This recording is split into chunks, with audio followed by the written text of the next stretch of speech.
On accueille sur ce plateau Pierre Ourcade. Vous êtes Bonjour. avocat au barreau de Paris et New York. Merci beaucoup d'être avec nous. On va parler évidemment des suites de cette affaire qui passionne l'Amérique, l'affaire Epstein, ce financier new-yorkais accusé de crimes sexuels sur mineurs et retrouvé mort dans sa cellule de la prison fédérale de Manhattan. Bon, d'abord, cette affaire est un véritable séisme aux États-Unis. Un scandale à la fois politique, judiciaire, juridique et sexuel, et un fiasco judiciaire. Parce que les irrégularités, c'est quoi? D'abord, il faut se souvenir que Jeffrey Epstein a plaidé coupable. Les faits allégués datent de 2002-2005. Et donc, il a plaidé coupable en Floride en 2008, puisqu'aux États-Unis, vous le savez, on peut faire un accord avec le procureur.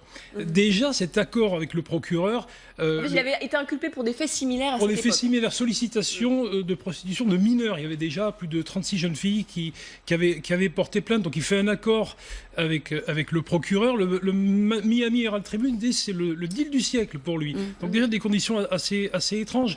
Il est condamné à simplement 18 mois de prison. Il en fait 13 avec une libération, tous les jours, 6 jours sur 7, il pouvait se rendre à son bureau. Il retournait donc dans la prison le soir. Il a même payé, compensé la police de Floride parce qu'il y avait tout un aménagement de sa peine. Donc déjà ça pose problème. Et en échange, il avait accepté d'être inscrit au registre des délinquants sexuels. Ce genre d'accord aux États-Unis est légal ? Oui, tout à fait. À vie, il était inscrit à vie. Avant de revenir sur ce qui s'est passé ces derniers jours à la prison, il faut se souvenir d'une chose. Il était présumé innocent, et comme il est mort, il est présumé innocent pour l'éternité. Maintenant, le ministre de la Justice qu'on a vu, c'est le département fédéral américain. On n'est plus dans l'État de Floride. Donc il y a des irrégularités. Il y a d'abord ce suicide qui paraît quand même incroyable. C'est une prison dans laquelle El Chapo, le baron de la drogue était incarcéré, donc ça paraît déjà incroyable. Donc il va y avoir, des têtes vont tomber aux États-Unis. Le ministre de la Justice qu'on a vu va faire sa propre enquête et le FBI, donc le Bureau fédéral d'investigation, va également mener une enquête. Alors justement, ce terme de suicide apparent, vous en tant qu'avocat, est-ce qu'il vous semble étrange? Est-ce que ce terme, il n'est pas un peu flou déjà? Il laisse planer le doute, non? Oui, alors là, les théories du complot, le New York Times disait hier, c'est la Coupe du Monde du complot, là, sur les réseaux sociaux. Évidemment, ça paraît étrange qu'il n'ait pas été soumis à une surveillance 24 heures sur 24. Maintenant, l'enquête... C'était pas la première fois. Il y avait déjà eu au mois de juillet une tentative ou une agression. Et puis, il y a moins de 3 semaines, il faut se souvenir que Jeffrey Epstein avait déjà fait apparemment une tentative de suicide. Donc c'est assez surprenant de la part des autorités américaines pénitentiaires pour la peine, qui n'ait pas été surveillée de près. Donc ça va faire l'objet d'une enquête. Maintenant, il ne faut pas aller au-delà, il y a toute théorie du complot qui implique la famille Clinton, différentes. On va y revenir là-dessus progressivement, Fabrice. Et justement, maître, quand on est avocat aux États-Unis, comment est-ce qu'on travaille, puisque vous êtes au barreau de New York, comment est-ce qu'on travaille sereinement alors que fleurissent tout autour de soi des thèses complotistes, des thèses conspirationnistes comme celle qu'évoquait tout de suite Julie? D'abord, si procès il y avait eu, donc si Epstein avait été jugé, les jurés sont obligés on leur impose de ne pas regarder la presse. Alors tout ça c'est théorique, mais a priori avec les mobiles et tout ça, c'est compliqué. Et ce dont il faut se souvenir également, c'est qu'aux États-Unis et dans l'État de New York, les droits de la défense sont très puissants. Alors je ne dis pas que Jeffrey Epstein aurait pu être exonéré, mais en tant qu'avocat de défense aux États-Unis, vous avez des droits par rapport à la France qui sont bien plus importants. C'est un système adversarial entre un procureur et un avocat de la défense. Alors je pense que les droits de la défense sont mieux garantis aux États-Unis. On va revenir quand même précisément sur cette affaire-là. Il est accusé, pour revenir quand même pour les gens peut-être qui n'ont pas suivi, il est accusé d'agression sexuelle sur mineurs, mais aussi d'avoir constitué donc un vaste réseau de jeunes victimes entre 2002 et 2005.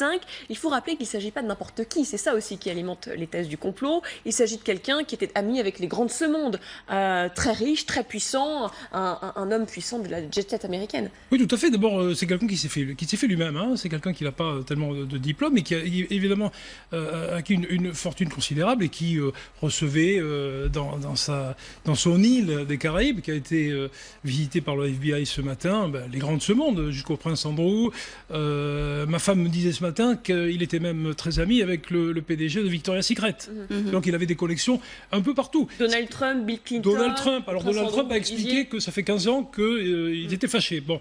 Mais il y a des ramifications très importantes. Et là aussi, où je parlais de scandale tout à l'heure, c'est qu'on peut imaginer que des révélations vont avoir lieu, parce qu'on a saisi ces carnets des CD, beaucoup de choses. Volé notamment par le majordome français dans son appartement de l'avenue Foch. Et puisque vous parlez de la France, il y a aussi cette composante française, puisque comment imaginer que Jeffrey Epstein n'avait pas d'activité, mais qu'il soit présumé, il était présumé innocent, n'ait pas d'activité en France, mais qu'il allait en France très souvent, il avait une propriété avenue Foch, et quand il a été interpellé le 6 juillet à sa sortie de l'avion, il arrivait de Paris. De qui pourrait émaner une plainte en France alors donc Alors de victimes.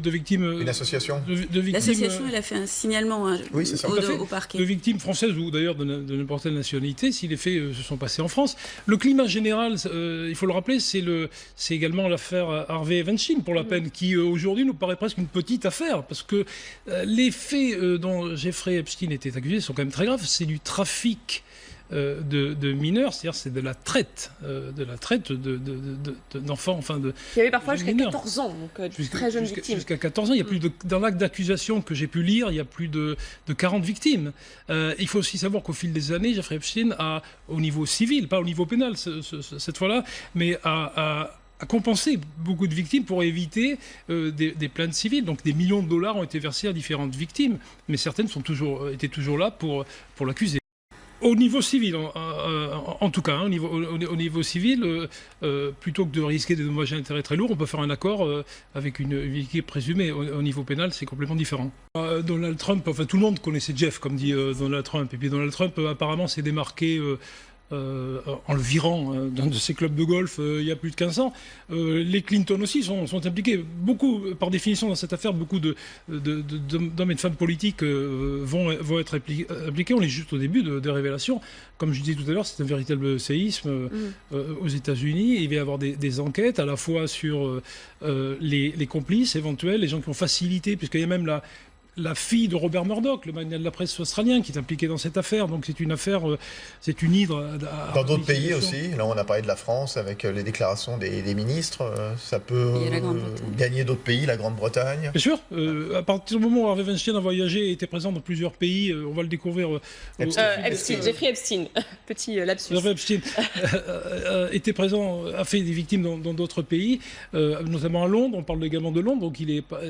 Enfin, il est à l'abri maintenant, il est mort. Hein, donc, mais en tout cas, les gens qui l'ont aidé, les complices éventuels, on parle même d'un directeur d'une agence de mannequins française, évidemment, ne sont pas à l'abri des suites de cette affaire. Il encourait 45 ans de prison. Le procès devait avoir lieu en 2020, donc pas de procès, mais vous le dites, l'enquête va continuer, c'est sûr.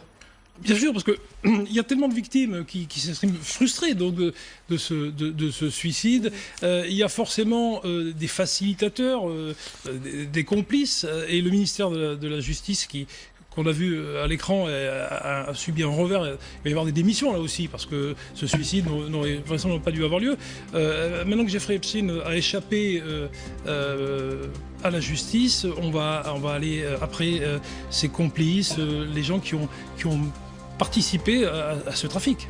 Merci beaucoup Pierre Ourcade d'avoir répondu à nos questions donc, sur cette affaire tentaculaire, j'allais dire, de Jeffrey Epstein. Merci beaucoup.